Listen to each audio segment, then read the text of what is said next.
गुरुदेव भगवान की इस प्रकल्प के बारे में बताना चाहता हूँ कि हमें हिंदू राष्ट्र बनाना है। हमारा सनातन धर्म हमेशा सुरक्षित रहे, वह तो शाश्वत है, उसे कोई नुकसान पहुंचा ही नहीं सकता। सनातन धर्म अनादि है, अनंत है। लेकिन आप लोगों को विदित है कि आज से लगभग 2500 साल पहले जब मूर्ति भंजकों का शासन था, तो उस समय सनातन धर्म को ऐसा खतरा उत्पन्न हो गया था। यद्यपि मैंने पहले कहा कि सनातन धर्म को किसी से कभी कोई खतरा नहीं हो सकता, लेकिन वातावरण देश काल की परिस्थिति ऐसी बन गई थी कि चारों तरफ से आक्रमण हो रहा था, हमारे मठ मंदिर तोड़े जा रहे थे। ऐसे में स्वयं भगवान शंकर ने अवतार लिया, भगवत पाद आदि शंकराचार्य भगवान। उन्होंने ही सनातन धर्म की अपने समय में रक्षा की।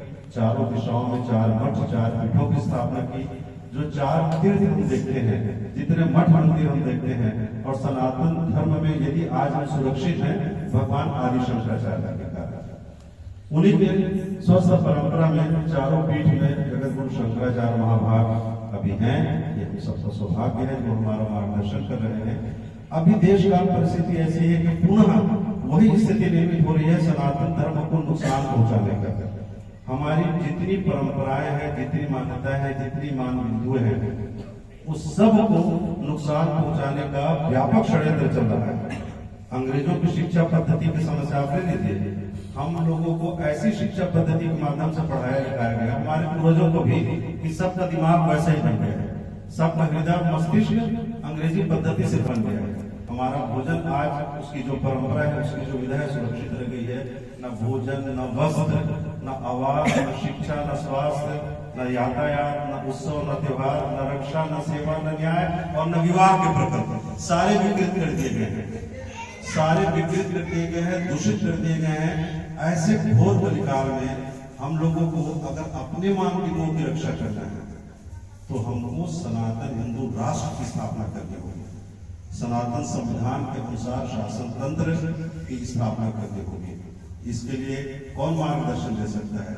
स्वयं भगवान और स्वयं भगवत स्वरूप जगत गुरु शंकराचार्य महाभाग।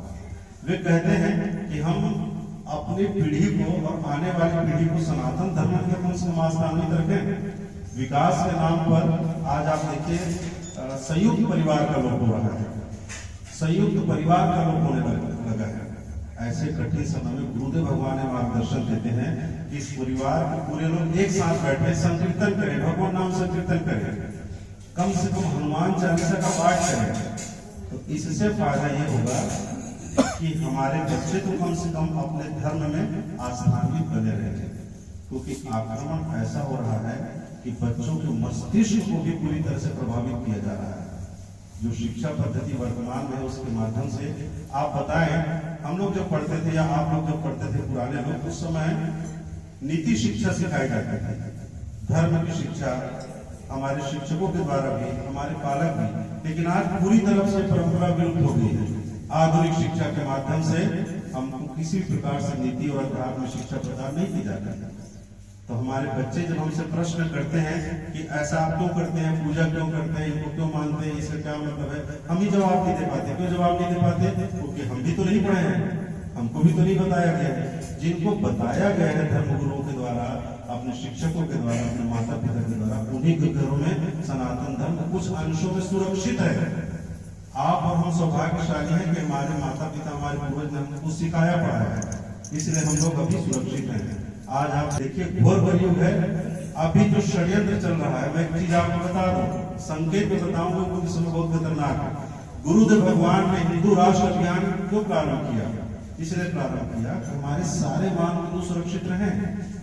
लेकिन अब कृत्रिम ढंग से उस अभियान को हथिया कर एक अलग तंत्र के द्वारा हिंदू राष्ट्र अभियान प्रारंभ कर दिया गया, जिसके द्वारा रोटी बेटी एक करोड़ का अभियान हो रहा है। जात पात छुआछूत सब खत्म कर दो।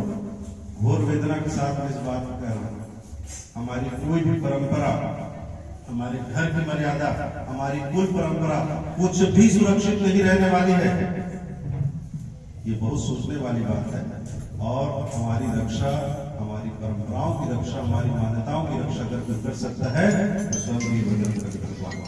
इसलिए हमको सामूहिक रूप से हनुमान चालीसा का पाठ करना है और अपने बच्चों को भी सिखाना है।